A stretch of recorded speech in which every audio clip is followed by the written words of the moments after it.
ayca Serigne Cheikh moo ko dalaloon ma bàyyi Serigne bi jaaxus ci waxtaan wi. jërëjëf soxna Asou ni nga ko waxee noonu la kon ñu am mbégte dalal fii Abdoulaye Diédhiou moom nag moom mooy chef de desk société bu journal bi di l'Observateur.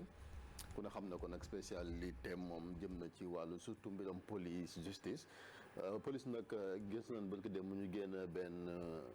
ay statistiques jëm ci wàllu criminalité di faat bakkan yi ci weeru septembre mais également lépp loo xam ne wàllu délinquance la di ñaawteef ak caay-caay ci loolu nag lañ bëgg a taxaw ak Abdoulaye ndax wax na ni ëpp na lu toll ci ñetti junni ak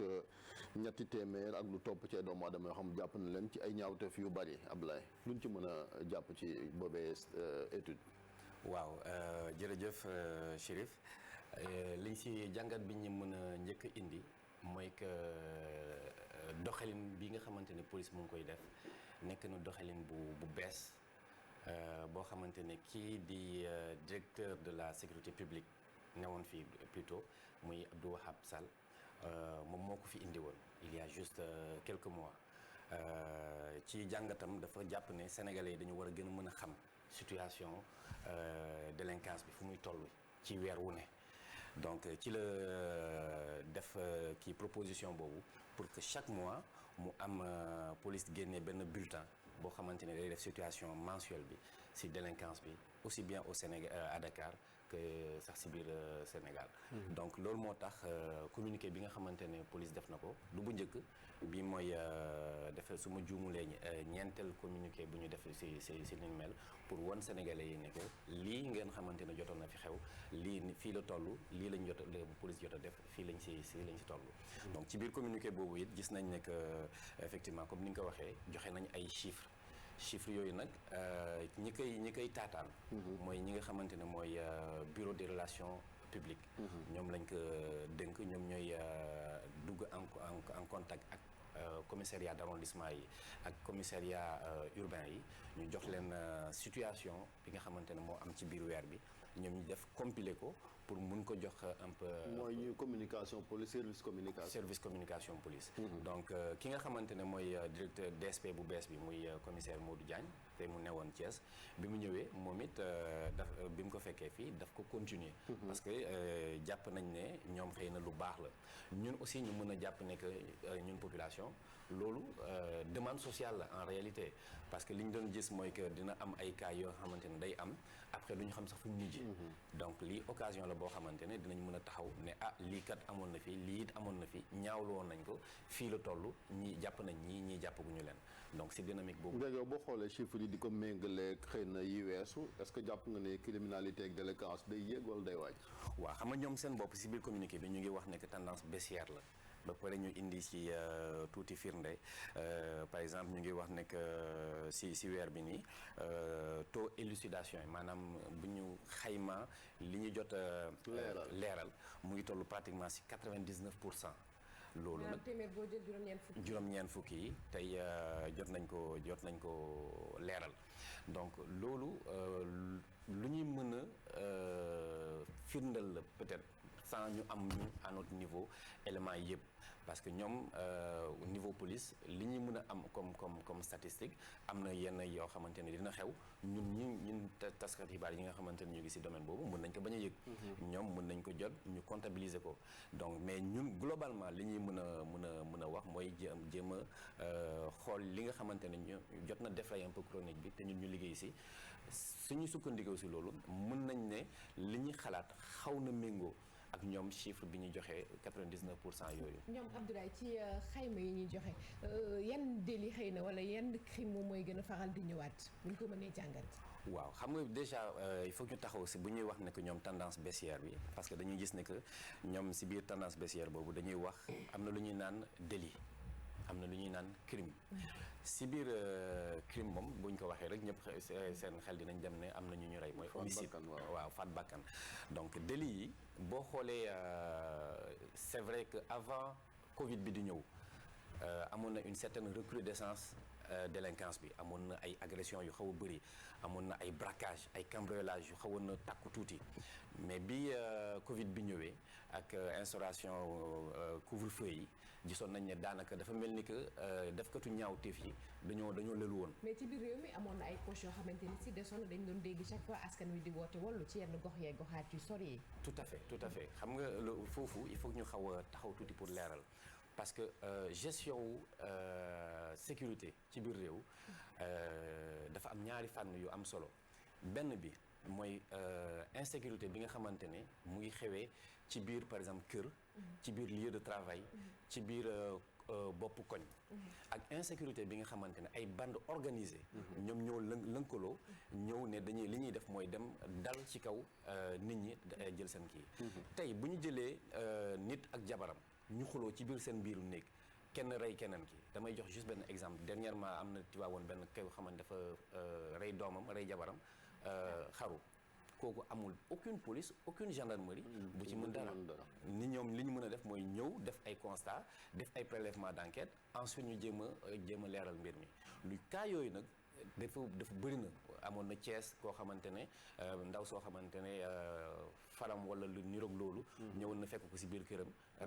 sécurité et sûreté voilà donc mais li ñu mën a taxaw parce que loolu mooy li nga xamante ne mënuñu ko pardonner force de l'ordre yi mooy police ak gendarmerie mooy que ñuy toog di assister à ce que ay bandes organisées di jóg di dal ci kaw nit ñi côté boobu nag la ñu mën a xayma un peu est-ce que tendance baissière bi ñuy wax noonu lu am la am déet il est évident que depuis ñu génn ci corona bi veillu màggal bi ñoom man personnellement am na benn papier bu ma defoon bu wone ne que juste veillu màggal bi amoon na une certaine relative recrudescence de la délinquance au niveau de Dakar diggante Médina Gueule Tapée Fass Colobane mais ci biir loolu gisoon nañ ne que bi mu amee hiérarchie police moom moo jóg jox ay instructions fermes commissariat bu 4e arrondissement commissaire Sow ñu am ay opérations yu ñu mené il y a eu plusieurs gang ay bandes de cambrioleurs yooyu yoo xamante ni jël nañ leen denc leen depuis loolu nag affaire yi xaw na wàcc. voilà Diédhiou mais statistiques yi fiabilité bi est-ce que nit mën na ko mettre en doute parce que tamit ñi koy joxe ñoom ñoo koy xeex assumin koy wax sànq ni ci jamonoy couvre-feu bi am na ay gox-goxaan yu sori yoo xam ne dañ doon ñaawlu ni policiers yi 21h 22h la ñuy def seen ronde après dem seen yoon ko defee samba booy yi génn di dembee dëkk bi te yooyu après lu feeñ ci statistiques yi nga xam ne ñoom ñi nga xamee ni ñoom ñooy waa force de l'ordre yi ñoo koy siiwal. waaw xam nga foofu man mën naa ci gën a leeral sax parce que si biir kii couvre-feu yooyu man personnellement maa ngi woon presque toutes les nuits maa ngi woon ci terrain bi et su ma doon wàcc pour des questions de sécurité dama doon ànd ak soit police wala gendarmerie parce que nag wóoru ñu gunge ma parce que voilà yenn saa yi on ne sait jamais et donc dama doon nekk souvent ci terrain bi yenn saa yi damay jógee bu ma wàcc jógee bureau ay 2h du matin damay nekk yenn saa yi bi ay 4h du matin et ça def naa ko benn couvre-feu bi ni ñu ko levé donc tey mën naa seedeel nekk aussi bien du côté de la police que du côté de la gendarmerie que amoon na ay dispositifs yoo xamante ne ñu ngi woon toujours sur place mais dispositifs yi quel que soit nañ leen maillage bi xaw ma nu ñu koy waxee un peu si wolof ni ñu koy tasee si biir Ndakaaru ay ruq la boo jëlee lu mel ni Fass man am na benn cas bu ma marqué du woon sax côté délinquance proprement dit mais en rapport ak couvre-feu bi ñëw nañ ay côté 3h du matin moment bu ñu nekkoon di ron noonu ñu ñëw fekk benn pas du sax sénégalais mais bu dafa yore benn tàngana tranquillement mu ngi tijji tàngana bi il était 3h du matin mais fi mu ko tijji si benn ruq la ci biir Fass boo xamante ne gars yi bu ñuy jël artères yi principaux yi du ñu mën a xam mais moom dafa trouvé woon benn méthode boo xamante ne waa koñ bi ak ñenn kii yi tranquille da doon jaay comme bu doon foofu amul mais bu ñu ñëwee fekk ko foofu je me souviens bien que policiers dañ bu ñu ko gisee comme mag la dañu ñëw nekk mais yow ban réew nga nekk wala yëgoo ne couvre-feu am na donc mu ne non dama nekkoon ni ki donc cas yu mel noonu comme ndegam ku mel noonu koo xam ne deful dara moo ko mën a def waxuma la koo xamante nag si biir koñam la dëkk xam koñ bi bëgg a profité ci yu mel noonu. maanaam mënuñoo dugg ruq yeeg ruqaat yëpp mënuñoo nekk fépp dañuy romb fenn dem xëy na ñaata am fa seen ginnaaw. li ñuy def mooy dissuasion maanaam yenn saay dañuy ñëw mu leer na ne que mënuñu jël lu toll ni Médina lëm wala Géejawaay lëm yak yeneen ruxu yi li ñuy jël def mooy dañuy jël seen oto ñu jékki-jékki rombaat donc defkatu ñaawteef yi bu ngeen gisee romb dañu naan gaa yaa ngi fi bu ko defee ñu waaf donc yooyu la ñuy def mais malgré loolu yëpp mënuñu ne dinañ tere gars yi def lépp surtout nag couvre-feu bi dafa xawoon yàgg defkatu ñaawteef yi ñoom loolu mooy seen fi nga xamante moom la ñuy mën a am lu ñuy dugal seen poche seen gagne-pain la maanaam seen liggéey la donc bu ñu toogee benn moment dañuy xaw a loof et que foog ñu jéem a am ay yenn comme ni ñu koy waxee jinax day xaw a bëri pax bu buggee mais est-ce que mënul am yeneen kuréel yoo xamee ni ñoom ñooy joxe statistiques yi parce que police tamit ñoom tamit léegi dañuy communication Chérif di xam nag chaque jour ñu andil ko ay documents boo xam ne dafa indépendant bu indépendant boo xamee ni moom moo ñu joxe ay tendance bi fu mu toll ñoom ñoo koy joxe parce que police tamit est-ce que arrangé na ko muy wax ni que situation bi ça devient intenable de plus en plus la situation sécuritaire. waaw foofu mën nañu wax psychologiquement pour les populations le fait d'avoir des chiffres yoo xam ne c'est assez alarmant. waaw parce que foofu li ñu mën a wax mooy que police mu ngi dans son rôle léegi moom li muy def noonu ça ne nous lie pas bu ma waxee ne ñun mooy ñun par exemple taskatu xibaar yi ñu ne dañu am rôle bu ñu war a jouer par exemple ñun bi may def dossier boobu un peu mini dossier bi sur recrudescence relative bi au niveau de Fann Colobane extra et cetera face ak yooyu jéemuma xool xamoon naa ne police dina def communiqué mais man jéemuma xaar communiqué police pour jéem a def kii dama ne police liggéeyam lay def ñun dañu am suñu liggéey bu ñu war a def donc ñun ñoo war a bañ a xaar